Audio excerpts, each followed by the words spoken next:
ढेरी छोड़ा तनी खिचड़ी बनाए खाती ताकि जी है ने कह दिखे हमें तो खिचड़ी बनता कह दिख आ वो लोग खाए बड़ी बढ़िया के खिचड़ी बनता टमाटर लगा के। हाँ देखिए टमाटर बा छेमी बा आलू बा आ तो गोभी बा आ गदा आइल बा ढेरी आइल बा छूटता कह दी लाइक करे के कह दी कि लाइक कर लो ये जी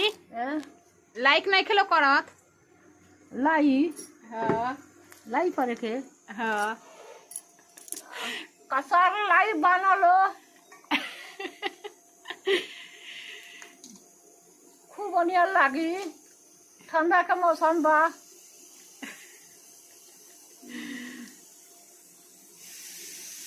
कदी सपोर्ट करे के कहीं की सपोर्ट करी लो सपोर्ट कर लो हमार घर द्वार बन जाओ घर दुआर बन जाओ। अब बाजी का बनता कदी आके खाई लो बनाए जैसे नहीं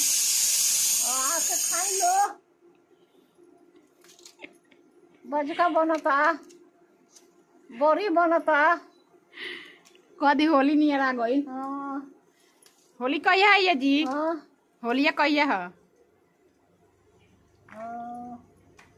होली कहिया बा हम नहीं जानत होली के हाल कहिया पड़ल बा होली खेलम नु ना हम होली ना खेली अब काहे ठंडा के मौसम बा गर्मी में खेलल जाई